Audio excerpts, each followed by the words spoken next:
TheBlaze Radio Network. On demand. Hello, it's Stu. Along with it's Glenn, too. Usually guy. my name comes first, but don't worry, Stu. I know, but this is the thing that I do every day, which is introduce the podcast. It's Don't break your back doing that. big, important role. I'm glad I've become this. By the way, Monkeys couldn't do this. We start with Strawmageddon. Strawmageddon, very worried about it. They're coming after our straws. What comes next? They are. Something. Well, they're coming. I'll tell you what's next. They're going to come after our lids, and we'll tell you why. Yeah, that's coming up. Also, a kind of cool personal message and story from Glenn today about his wife, which I think you're really going to like, as well as Lincoln's last trial is on today, which is a fascinating story. I didn't know this. This is the first trial that ever had a stenographer. They had somebody take down all the notes. Abraham Lincoln was the guy who started that and said, I don't know, maybe we should keep record of this. And sounds so smart. they kept a record, and then it was lost. And somebody found it in a garage in 1989. Nobody's really done anything with it, but we're going to tell you about the book. It's his last trial, and it's a murder trial. It's fascinating. And I don't want to spoil anything, but Abraham Lincoln went on to be president of the United States. I don't want to spoil anything. People didn't even... But let's just say he shouldn't have gone to the theater. It's a sad ending to that tale. Also, is there a sad ending to the tale of Elon Musk? Not in the same way, but he's apparently failing at everything he's doing. And that is, you kind of take that one on today. Yeah, and I know exactly why. I think I know why. Why are we looking at a guy who is today's Edison, or better yet, Tesla, and tearing him apart? I'll tell you why. That, along with an amazing story of a veteran we're going to get into, and a guy who went on a date and then ditched his date for another date. Glenn Beck. The number one threat to America. The number one threat to the world. The indoctrination of our kids. Freedom of speech. Freedom of press. War. Debt. The death of the Western civilization. I mean, what is the number one threat to America and the world? Come on. Say it with me. Plastic straws. Right? Plastic straws. Yes. I knew you knew it. The plastic straws. It's a catastrophe. Especially the extendable, bendy kind of straws. I mean, love them as a kid, sure. But then you find out how evil they are. They are the worst. Because, yes, they're fun. And they make people want to use a straw, even if one is technically not necessary. Now, I didn't get the specs on when a straw is necessary and when it isn't. But those bendy straws, they're the best. Now, we use plastic straws one at a time, and then we throw them away. We just toss them out. When I was a kid, sometimes we would take more than one, and we would use more than one, but we'd still throw them away. And every single discarded straw in America ends up in the ocean. Now, I believe it's part of the Republican Party platform to ensure that all straws are dumped directly into the ocean. You know, along with plastic bags and those plastic six-pack ring thingies. I don't know what those are called. I think that's technically it. Ring thingies? Ring thingies. Yeah, okay. Because Republicans hate nature, and everyone knows this. So, the plastic straws end up forming giant straw masses the size of icebergs that float around just looking for another ship like the Titanic to sink. And menacing small islands, boating enthusiasts, and even nuclear submarines. Oh, yes, don't laugh. Straw islands, they can be taken down by them. Now, don't ask me how, but trust me, it happens. These plastic straw icebergs are large enough to be seen from space. In fact, astronauts report that they have made the mistake of spotting a floating straw iceberg and thought it was Hawaii. It wasn't. Straws. Now, don't forget the aquatic life, and that's really much more important than anything else we've talked about here. The aquatic life that is going extinct because of plastic straws. It's Strawmageddon. It really is. Dolphins are being decimated by the straws clogging up their blowholes, and octopuses. which I always thought it was octopi, but it is technically octopuses. Octopuses can't squirt ink now because the ink squirter is all blocked by straws. It's horrific. Discovery Channel is even talking now about canceling Shark Week because sharks all have tummy aches. Because, yes, they've been eating plastic straws, because there's no more fish to eat, and they're all dying from straws, and everybody knows it. But the evil Republicans won't do a damn thing about it. Now, since Americans use 500 million plastic straws every day, 500 million plastic straws every day, just in this country. I think Republicans actually use more than that themselves, but it is clear, just looking at that number, that we're all about to die. 500 million straws per day just in America? That's a huge number. And virtually every major media outlet has cited that stat as a fact, and so we know it is until it's not. Because NPR, of all sources, did some digging. Turns out that 500 million straws that America uses every day, that number just came from a young environmentalist named Milo Kress. Now, when I say young, well, he was younger when he was, when it was 7 years ago. That's when he cited this stat. And, how old were you? How old were you 7 years ago? What were you doing? Milo was in the fourth grade. So when he found that stat, well, he didn't actually find that stat. He couldn't find any stats on how many straws were used each day in the U.S. So he just called straw manufacturers around the country and said, hey, how many straws do you think America uses? And they said, 1 billion. Some said 100 million. And he decided that 500 million, they're in the fourth grade, sounded right. So now major companies like Starbucks routinely make million-dollar decisions, like their decision to ban plastic straws, based on research data from fourth graders, which is really great.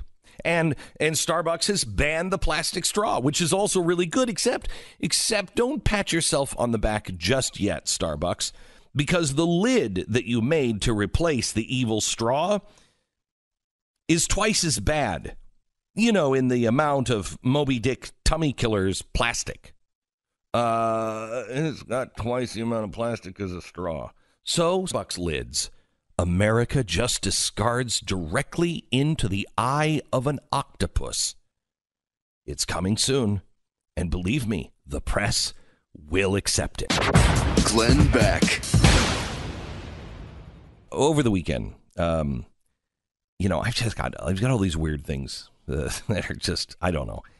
But I could barely use my hands over the weekend. And I've had to pack my hands in ice for the last few days and sleep with ice bags around my hands. And it's been really weird. And you know what? I think my wife is looking at me now going, I think I made the right choice. I think when there was the whole selection of men to marry, I think I made the right choice. And I couldn't do it without my wife. I would be totally lost without Tanya.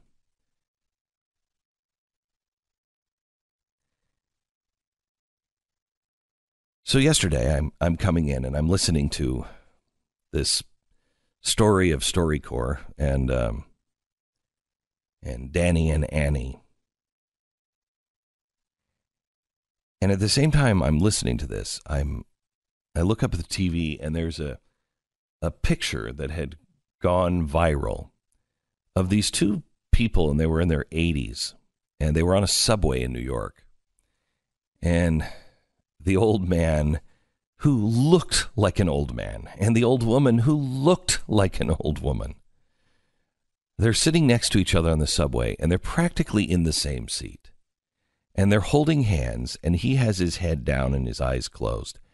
And she is sitting right next to him, and she has pressed her forehead next to the side of his forehead. And I thought, I want to live long enough to have that experience with Tanya. I want to be old and gray, and I want her to be old and gray, and I want to be the couple that is still in love with each other. like kids in love. With that in mind, let me share a bit of the story of Danny and Annie from StoryCorps. Being married is like having a color television set. You never want to go back to black and white. Oh, what a voice. Danny and Annie came back to StoryCorps many times. Then in 2006, he was diagnosed with cancer. He wanted to record one last interview, so StoryCorps went to their home in Brooklyn.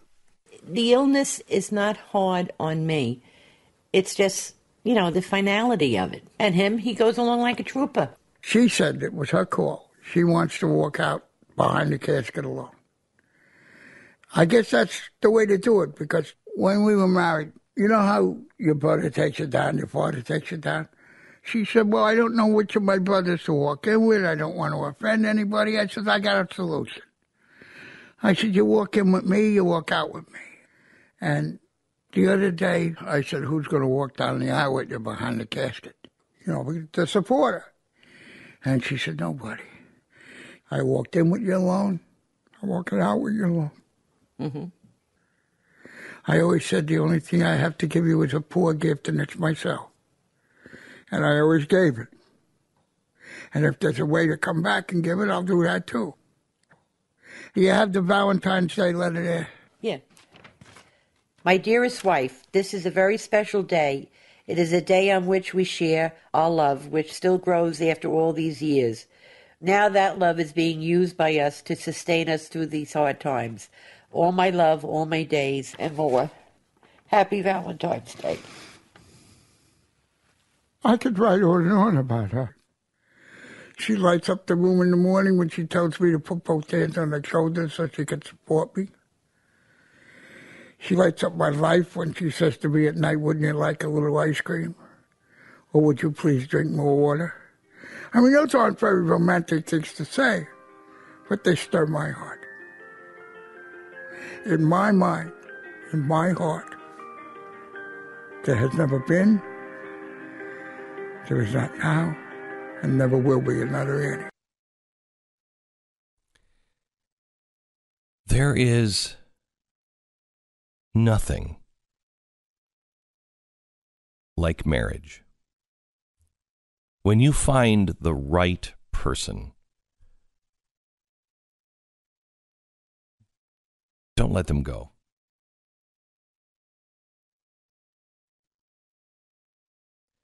My daughter, when she was in college, she fell in love with her husband now, Tim.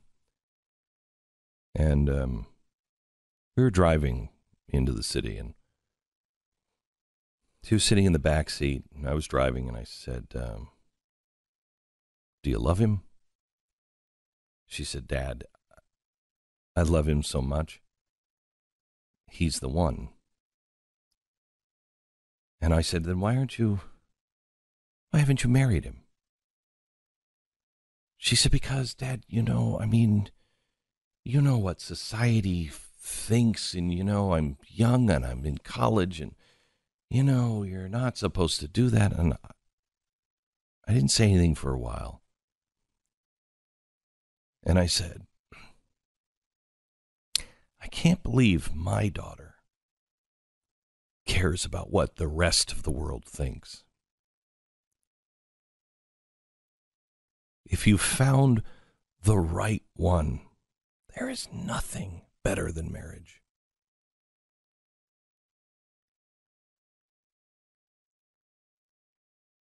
My father told me once, he said, son, make a list. Make a list of everything that you're looking for in a spouse.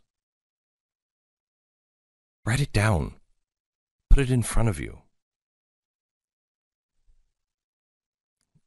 The mind is like a beacon, and you will attract those things that you are looking for, whether you know you're looking for them or not.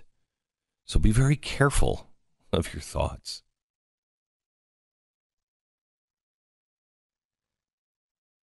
I was about to ask Tanya to marry me.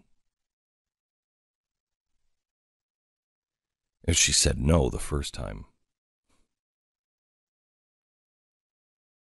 But I found that list. It was about 3 years old. And I found that list.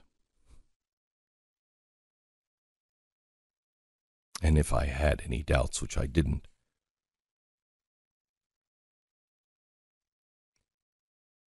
she was everything that I had written down.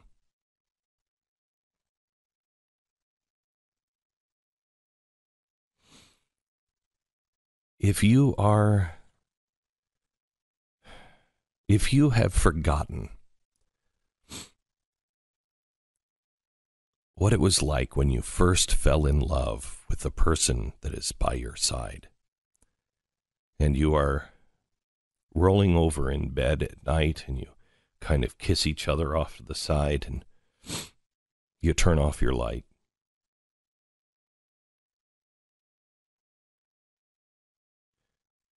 Spend some time today just trying to remember what it was that first captivated you.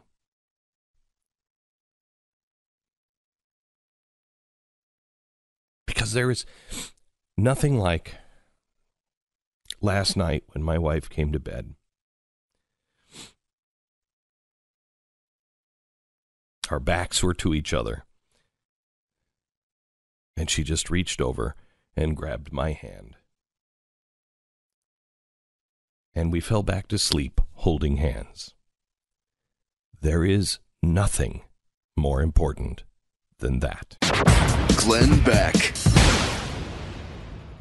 All right, so a press release came out yesterday from CNN. CNN White House correspondent Caitlin Collins was denied access to cover an open press event at the White House after posing questions to President Trump earlier in the day as the Network Pool reporter. Collins was told by White House Press Deputy Chief of Staff for Communications Bill Shine and the press secretary Sarah Sanders that her questions were inappropriate. They were not. Just because the White House was uncomfortable with a question regarding the news of the day doesn't mean the question isn't relevant and shouldn't be asked. That decision to bar the member of press is retaliatory in nature and not indicative of an open and free press. We demand better. Okay.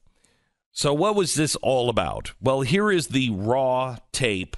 The president is meeting with the head of the EU, and they're in the Oval Office, and the press is allowed to come in and view it and take some notes. And if the president wants to allow people to take questions, he can allow them to take questions. If he doesn't want to take questions, he doesn't. It's his office. He does it a lot, by the way. He takes questions a lot in these scenarios, more than I think any other president. Yeah. He doesn't do a lot of formal press conferences, but he'll just let people come in and they just start peppering him with questions quite often. Now, if you watch the tape, you have to remember, this is the president's office, and you know what it's like if you've ever done anything. I don't know how to relate this. If you've ever done anything, you're a manager, and you have to let somebody go. You bring them into your office, but you want to have a way so everybody gets up at the end and walks out. You don't want to be trapped someplace. You know what I mean? You have to have the plan of how do we get out? The president is trapped in his office now. That's why he will walk to the Rose Garden to do this, so he can walk away. Okay? That's important. Because if you're staying in that room, it requires somebody to say, okay, everybody, let's go. Let's go. And if they don't want to go, then you have ugliness. The president is doing what? Sitting there the whole time? So here is the actual raw tape of this correspondent, Caitlin Collins from CNN. Ask yourself if you think she's out of line by asking these questions as the press conference is breaking up and they are being escorted out. Did Michael Cohen betray you, Mr. President? Thank you very much. Thank you, everybody. Mr. President, did Michael Cohen betray you? Thank you very much. Thank you, everybody. Thank you, everybody. Mr. President, are you worried about what Michael Cohen is going to say to prosecutors? Thank you, Caleb. Let's keep going. Are you worried about what is on the other tapes, Mr. President? Thank y'all. Keep going. Okay, so stop. Thank you very much. So that's it. That's it. She's asking in a normal voice. There are people in the room screaming at the president. Yeah, she's one of many people. It's almost like, did they get the wrong person? Right, I know. So she's asking, did Michael Cohen betray you by releasing these tapes? Are you concerned about anything else that might be on those tapes? Okay, those are legitimate questions. President may not want to answer them, but those are legitimate questions. And she's not screaming or being inappropriate, and she's not the only one. Now, nobody is leaving the room. That's a real problem. People are like, okay, come on, move on. So on the first point, with the, did she do anything inappropriate? No, all of them did. Leave. It's over. Leave. But they always ask questions like that, and many times he responds. Correct. But none of them were even moving. Yeah, there didn't seem to be. I mean, because we're watching the video here, and there doesn't seem to be a lot of movement from the press corps. Though you can't actually see the door, so I don't know. Maybe the first people were starting to strike. So it seems to be on the other side of the room. Yeah, it is. So it's like a giant horseshoe. Yeah. So they have to go all the way around the room. So it might have taken some time. But it wasn't bad that they did. I mean, that's what happens. That's what happens. It's normal. Get out. Let's go. Come on. Get out. It's normal. Now, were her questions inappropriate? No. That's news of the day. She's asking normal questions that we would have asked if it was Barack Obama. That's normal. So I'm actually interested in the answers to those too, because it will indicate kind of where the story goes. Correct. Right? Like, is Trump going to try to say, no, he's a good guy, and who knows what kind of pressure he's feeling, which would indicate a much more a bigger possibility of the rift being healed. Or is it like, look, he's I don't know what kind of crazy attorney tapes his client. Is he still in that mode? Right. Because if he's still in that mode, the rift is still quite wide. Correct. And quite honestly, I think the other person that wants that answer more than the American people is Cohen. He wants to know from the president, what Donald Trump am I dealing with here? My friend and my protector, or my enemy? Mm-hmm. Which one? Okay, so not appropriate. Okay. Not inappropriate. No, not inappropriate. Mm-hmm. So next, she's with CNN. She's just a liberal hack. Well, no, she's not. Yeah, Caitlin Collins came to CNN from the Daily Caller. So, I mean, that doesn't mean that she's an ideological conservative, but certainly she's not. You're not a nut job liberal if you're taking a job at the Daily Caller. No. It's a very people are trying to make this out because she currently works at CNN that she's this like ideological liberal just out for the president. But I mean, she's a well-respected reporter, but came from a conservative outlet. Okay, so now have you ever noticed that when the press has any violation at all of the First Amendment, freedom of press, that they freak out? And it's like this. They're all against terrorism until one of theirs is kidnapped by a terrorist. And then it's the biggest story of all time. Right? Yeah, when it affects your world, you're going to be more fired up about it. Correct. Mm-hmm. Say that again, Stu. When it affects your world, you're going to be a lot more fired up about it. So that's normal. Pretty normal, yeah. Can you think of another amendment that maybe the press doesn't understand when it is violated in the least? Let me think. The Second Amendment? Second Amendment. Mm-hmm. Second Amendment. And what happens when the Second Amendment is violated? Even like bump stocks. Do you care really about bump stocks? I'm never going to own a bump stock. Nope. Me neither. So don't really care. However, wait a minute. Hang on just a second. I don't think you can take bump stocks. Shall not be infringed. Okay, so I don't really care about them, and I'm never going to own them. I don't know who would own them, and they really don't do anything that you can't do yourself with a belt loop. Yeah. I mean, go on YouTube. You can find dozens of people doing the exact same thing a bump stock does with their belt loop. Yeah, I mean, so it's just ridiculous. So why does the right get all freaked out when you come after something like bump stocks? Because when you give them an inch, they look for a mile.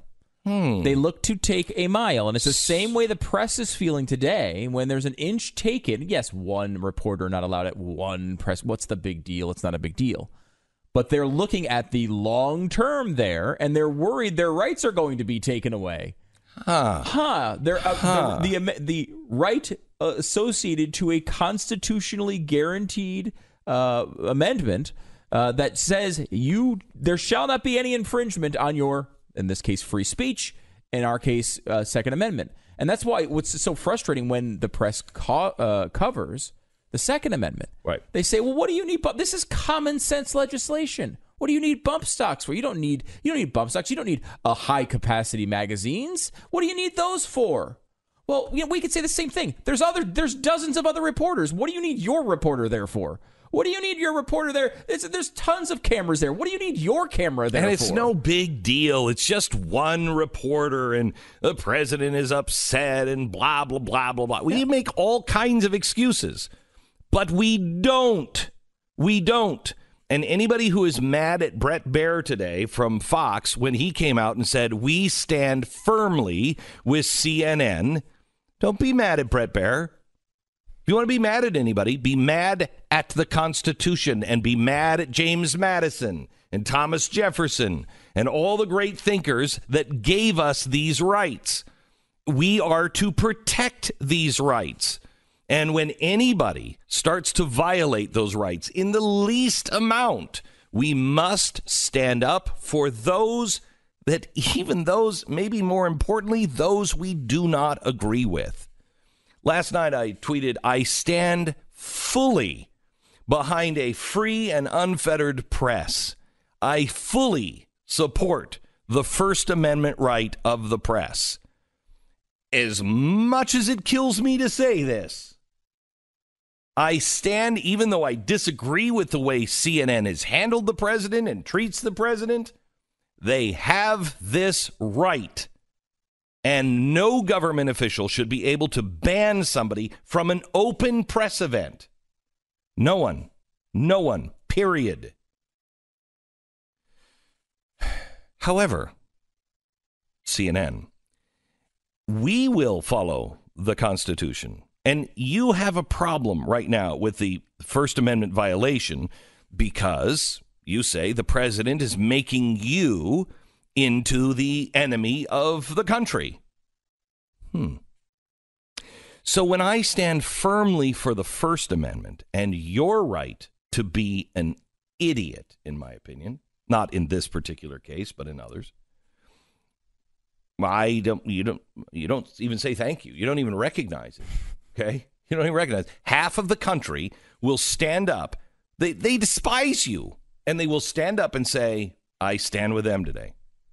But you don't even notice that.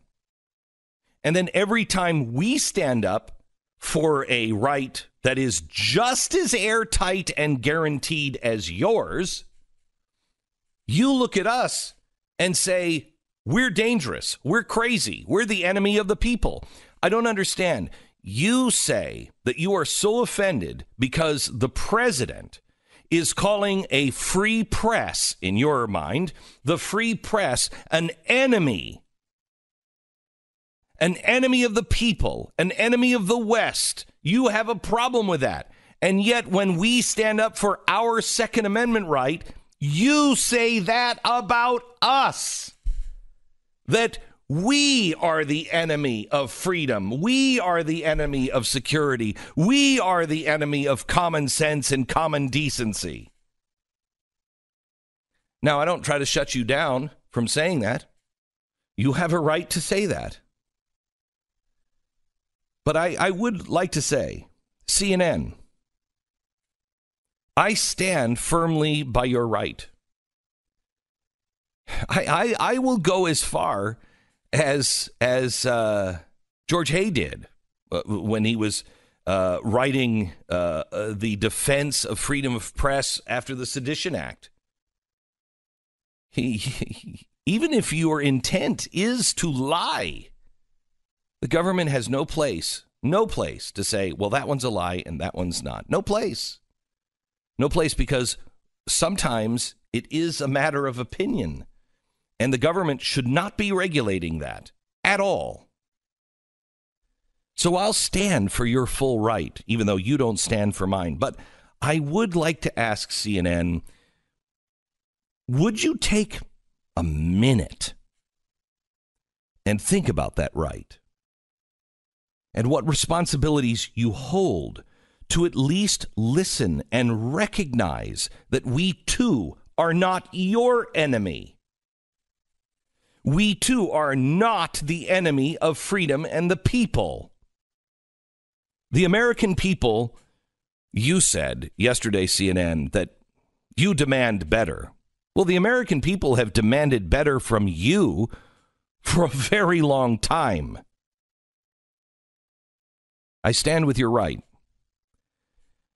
Even though I don't want to, as an American, I have to. So I stand with you shoulder to shoulder to defend you today. I would just like to ask, once in a while, surprise us. Surprise us. Use that right and try to serve all Americans. Glenn Beck. Dan Abrams.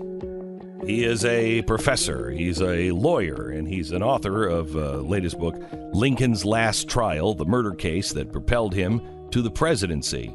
He's a co-author with David Fisher, who is just a great man. And welcome to the program, Dan. How are you? Good, Glenn. Good to be with you. So I'm reading this. I'm fascinated by history, and in particular, Abraham Lincoln. The Lincoln Museum right now is about a year away from losing some of the most remarkable things that were personally owned and used by Abraham Lincoln. His hat and his blood-stained gloves from that night. Mary's fan that she was fanning herself that has blood splatters all over. They've never been in public before, and they were just purchased at auction, and now the Lincoln Museum has to meet a note, and they're about $9 million away from making that, and they've only got a year, so I'm really kind of fascinated by him right now for many reasons. But this is a new discovery of the last case that Abraham Lincoln tried, and it was a murder trial, right? Right before he went into the office. That's right. So we're talking about September of 1859. He gets the Republican nomination in June of 1860. And this is the only case that Lincoln ever argued that was transcribed. Literally, every word of the witnesses' questioning, of the lawyers' questions, etc., transcribed in a new thing called transcription. Wow. Because we never had that before? Yeah. No, most trials and most things weren't transcribed. I mean, what made Lincoln think of this for this case was that the person who transcribed this, and he's the person that we look at this story through the eyes of the transcriber, Robert Hitt. He was the guy who transcribed the Lincoln-Douglas debates for Lincoln, to the point where there was one of the debates, I think it was the second one, where Hitt wasn't in his seat in the front, and Lincoln would not start the debate until Robert Hitt was sitting there, ready to transcribe for Lincoln the debates. And so he recommended to the family of the defendant in this high-profile murder case that in the event your son, your child is convicted, you'll want a record of what was said in court.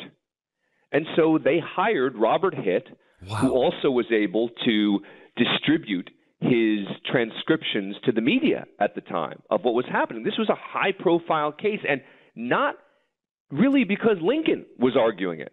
It was a high-profile case because it was a long-standing feud between two neighbors, both of whom were, known as good young men with promising futures, and they have this ongoing fight, and a fight ensues, and one stabs the other, then claiming self-defense, and there's a celebrity witness in the case in the form of a preacher who was much better known than Lincoln was at the time, one of the most famous people in America at the time, Peter Cartwright. And he was not a fan of Lincoln. Correct. He had a long-standing he was a long-standing political rival of Lincoln's. He'd actually beaten Lincoln in an election in the 1830s. This is not, and someone who really had harsh words to say about Lincoln over time. He called him an infidel. Exactly. Right. So So Peter Cartwright was no friend of Lincoln's, and he was the key to the case for the defense. And the reason was because he had gone and counseled the victim before he died. He had sat on his, and people didn't know if he was going to survive or not. But in the context of that, the victim allegedly said, "I brought this upon myself." And I forgive Peachy, the defendant. And those are incredibly powerful words when you're talking about a self-defense case. Mm-hmm. And so he became a critical witness. And there was one point where there was an argument over whether this should be permitted into evidence. Is it hearsay? Is there an exception to the hearsay rule here, et cetera? And Lincoln initially lost the argument. And we describe in the book how furious he became. And we have quotes from people who were in court when this happened, saying they'd never seen him ever like this, as furious as they'd ever seen him. And it's another side to Lincoln that we don't see and we don't hear about, is not just Lincoln the advocate, but Lincoln, becoming enraged at losing what he thought was a critical, and he believed he had the right to introduce this evidence. Can you describe his Lincoln rage? So the fury that they describe is it's over initially losing this legal ruling and saying to the effect that they felt like he was about to climb onto the bench of the court, really just to the point where and all we can do is use the contemporaneous responses from the people who were there. But both the court crier and his law partner both described later just the depth of his fury and how they had never seen him anything like that before. Now, he had done like 25 murder cases and thousands of other cases. But this is the last one. The murder case that he tried before, I think the guy was hung. He lost. And the one before that, he had won, right? Well, so, his most famous case was called the Almanac trial, right? I mean, this was the case where this was in 1857. So this was 2 years before this case, where Lincoln, a guy had been convicted for killing another guy with effectively a rock. And there were two people involved, and the key eyewitness said he saw it clear as day because it was a full moon. And he said he was about 150 feet away. And he described everything that happened with these two guys. They were tried separately. The one guy got convicted, and the second guy was on trial, and he hired Lincoln. And everyone presumed he would be convicted as well. And when this guy gets up on the stand, he starts telling his whole story about the moon, and he remembers seeing exactly what he saw, the two of these guys hitting this guy. And Lincoln pulls out an almanac from that day, turns to that page, says, "Read to me what the moon was that day." It's only a quarter moon, not a full moon. Guy couldn't have possibly seen what he says he saw with no lights out there. And he was acquitted. And that case really put Lincoln on the map. When I say on the map, he was already well known, but this one elevated him. So was he concerned at all about what this might mean to a presidential bid if he lost? Well, you would think he should have been, right? I mean, obviously, any candidate today wouldn't take a high-profile, controversial murder case 9 months before. But I think, back then, look, he wasn't a serious candidate. When I say serious candidate, he wasn't a favorite in September of 1859. Did he have his eye on it? Sure. But he had just lost the Senate election in Illinois. He was still well-regarded by the party. This was only, as you know, the second time the Republicans were having a convention in 1860. I don't think he thought seriously that he had to think about the presidency. And his job was being an attorney. Now, keep in mind, he also had a relationship with the family of the defendant. He had known them for a long time. He was also asked to do it by his former law partner he always had enormous respect for, Stephen Logan. And I think he believed in the case. Yeah, well, I think that mattered to Lincoln. The defendant, but he also had a relationship with the victim, the mother of the victim, right? No, not just the victim himself, Greek Crafton. Crafton had interned in his office. So the victim had actually interned in Lincoln's office. Wow. So there was a lot of personal connection. Look, and trials back then were just, were different, meaning we're in Springfield, Illinois. The only people who can serve on a jury are white men of a certain age who own land. And so you've got a limited pool of jurors. You've got a limited everyone kind of knows everybody. And I think that's part of the reason that the community was so invested in this case. But I also think, much like today, when, there's a good story, right, that leads to a trial becoming more well-watched. And I think that's why this became a national case. So how come? Sure. Yeah. How come these transcripts were not known for so long? They were in a chewed-up box with a yellow bow around it, found in the garage of the great-grandson of the defendant after he died. And it was just discovered there in 1989. And my co-author, who brought me this project, he came to me and he said, it's a transcript out there. It just discovered in 1989. The only transcript that exists of a Lincoln trial. And it's a really compelling murder case. And no one's really written about it. I said, come on. This is Lincoln. What do you mean? What do you mean no one's really written about the last major trial that Lincoln did? It's the only transcript that exists. I said, come on, David. We looked at it. I investigated. Investigated this together. He was absolutely right. Yeah. There was one New York Times article from 1989 of the discovery. And then the American Bar Association did a sort of legal review of it a few years later, and essentially became a footnote to history. And yet our position is that this case was very important to him because, his stock wasn't as high, meaning Lincoln Douglas, he was very high, 1858. We're now 1859. He's not really considered a serious candidate for president. He's trying to figure out, his next step. And this was a high-profile case being widely covered. And so Lincoln had everything to lose by taking it. And I think in the end helped him quite a bit. A number of the people who worked on this case ended up working on his 1860 campaign, for example.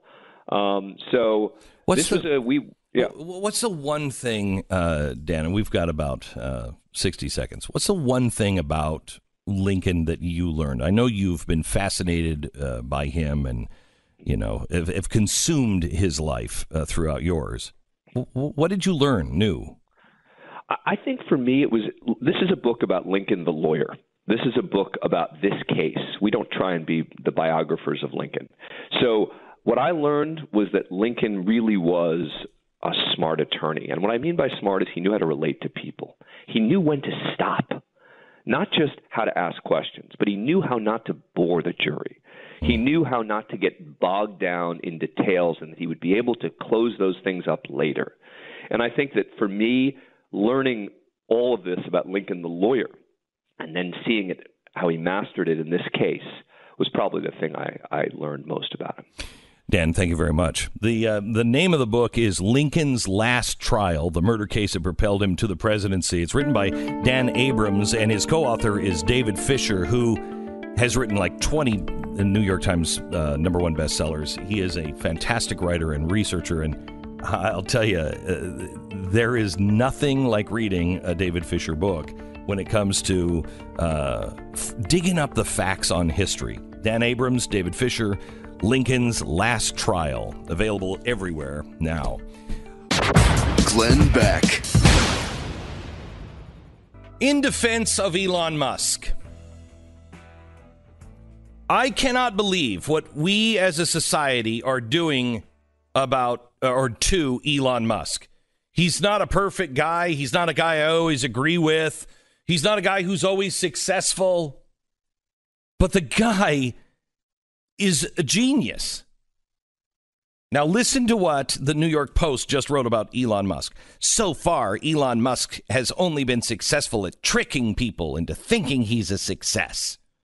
One disastrous tweet has finally revealed Elon Musk for what he is, a fraud. Enraged that a British cave diver called his idea to rescue the Thai soccer team for what it was, a PR stunt with absolutely no chance of working, Musk took to Twitter and called him a pedo. That was a stupid idea. Just like that, Tesla's market value plummeted by $2 billion. Musk has been in business since 2002. His stated goal is nothing short of transforming humanity through his products, his electric cars, space travel, and an underground high-speed Hyperloop system. Yet he has yet to succeed at anything, but somehow spins every failure into proof of imminent success. His only accomplishment has been this decade-long Jedi mind trick. Tesla, best known for blowing deadlines and constantly falling short on production, the company has burned through $500,000 per hour. It's an epic talent drain. That's to say nothing of the human toll that Tesla has caused. In March, a Tesla driver was killed while test driving an autopiloted Model X. Then in May, they announced an investigation after two teenagers were killed in a Tesla Model S after a battery caught fire. A similar accident claimed the life of a driver 2 months prior. California's Division of Occupational... Okay, so did we get that? That's 4 people that have died in a Tesla. 4. With a car that drives itself. 4. Anyway, California's Division of Occupational Safety and Health opened its 3rd investigation into workplace safety at Tesla in July after an employee complained. 2 investigations have been ongoing since April, yet Musk took to Twitter to boast that Tesla was now building cars in a tent. Not sure we even need a building, he tweeted. This is a genius, says the New York Post. Tesla was founded in 2003. World's largest automakers quickly surpassed Musk's vision for electric vehicles. Oh, you mean like the Volt that was catching on fire all the time?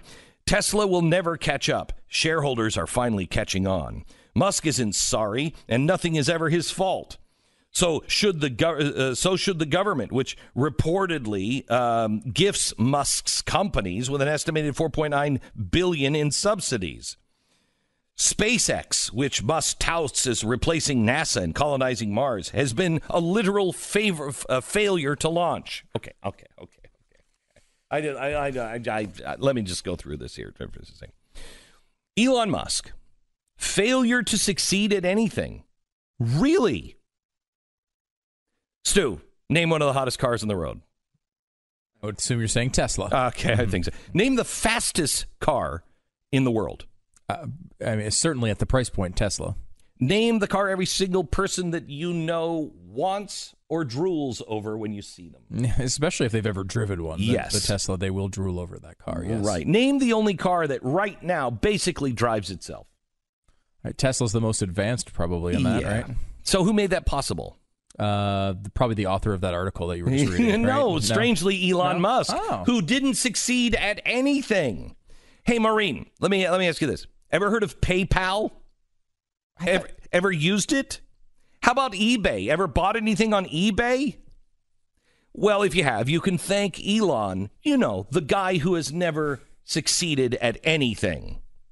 Name any other person, any other company, any other government, any other country that has ever put a payload into orbit and then landed 3 rockets so perfectly it looked like CGI footage. Can you do that? On water. On water. The land, it was moving. That's a failure? That's a fraud? If it weren't for Elon Musk, this country would barely have a space program. And there'd be a lot of hungry astronauts. She continues. So the government giving gifts to the companies, $4.9 billion in subsidies? Yeah, that's the one thing I don't like about him. He takes the subsidies, but he has also said, why would I not take them and let my competitors take them? It would put me at a disadvantage. So it sounds like he's being responsible to his shareholders. Yeah, I mean, there's a huge problem with this as a country. But look, if you're him, every business that has, including oil and gas companies and all sorts of things. And here's the thing: I'm against the subsidies, but the press, people like you, beat the hell out of everybody in this country to make sure that we had those subsidies. You would think that maybe this writer would be appreciative on making the very green lifestyle that idiotic progressives are incapable of creating themselves is being created by Elon Musk. SpaceX. Musk touts as replacing NASA, colonizing Mars. Failure to launch. Really? Who has a sports car circling Mars choreographed perfectly with a David Bowie soundtrack? Is it you, Maureen? Do you have that? Or no, I'm sorry. Who goes to space on a regular, reusable basis? Not NASA. Well, he made a blooper reel. Why would he do that? Because he has a sense of humor. Because he's one of the only people that actually has a sense of humor. He doesn't hide the difficulty of the challenges that he's trying to tackle. As for the Hyperloop, most experts say it's impossible and unnecessary. It gives me pause to think that otherwise intelligent people are buying into this kind of utopian vision. They're up against the airlines, and airlines don't need to install hundreds of miles of track. Okay, you know what we should probably do? Luz, we should probably come back to this one in 20 years. I don't know if this will work, but I think I remember reading stuff from these experts that said, air travel, that's not. Going to the moon, that's crazy. Going to space, that's crazy. People only need one television, and even that, I don't know if that's even possible. Really? That one's really silly to criticize. I mean, because I tend to agree with I don't think that's a real solution to our problems. But, the history has not been written on that one yet. Yeah. And can I ask you, Stu, which one burns up, millions of gallons of jet fuel, and which one's clean? Right. And do you think the left would love these ideas? You would think. And, of course, obviously, that's one of his motivations. Right. So she harps on about how, the Thai rescue, blah, blah, blah. First of all, he apologized for his disgusting accusations against the hero diver. He did. The diver said, this is just a PR stunt. Imagine just for a second that Elon Musk was actually trying to do the right thing. And he actually, we have the email exchanges from the Thai government that the sub was built to specifications from the dive team leader. Well, wait a minute. Who was the dive team leader there? Who was it? Now, I'm sorry that it didn't work. I'm sorry he wasn't able to invent a submarine capable of fitting through a cupboard door in time to be used. But the Thai military is keeping it and said it will be used for rescues in the future. He sent 10 engineers from SpaceX, Tesla, and the Boring Company to help. Maureen, what did you do? All right, the real reason why I want to bring this up is because I think we are looking at a guy. We're living at a time right now where we have Edison and Tesla and Armstrong and some of the greatest inventors of all time. And they're doing miraculous things, and we don't seem to even notice. These people are changing the world, and they're going to fail over and over and over again because there's no model for this, because it's brand new. Here's the real point. Why suddenly is Elon Musk being attacked? He's been the hero for so long. Right. He's been praised almost universally for years and years. Yeah. Especially by the media and the left. Yes. And it's funny because they seem to have found out that in this current cycle, he gave 7 times more money to the right than he did to the left. Now, normally he gives equally to the left and the right, but in this current election cycle, he has given more money to the GOP than to the DNC by 7. I wonder if that's not what drives Maureen and others crazy. I'm just wondering if maybe, perhaps, how dare you step out of line, Elon Musk? How dare you support these monsters? In today's world, I don't know which is true. I mean, people could be so short-sighted and so blind that they don't see that somebody like Elon Musk is once in a generation. And so they'll just torch him because they are small-minded. And they don't know how real science and they don't know how real innovations are actually done. You're going to fail over and over. You're going to fail much more than you succeed. But it is the one who keeps picking himself up and brushes the dirt off of his face and the sweat off of his brow that says, okay, let's go again. It's those people that made America great. Those people. And I know Elon Musk isn't originally from America, but he sure has the American spirit. He is the embodiment of what made us great in many ways. He's not without his flaws.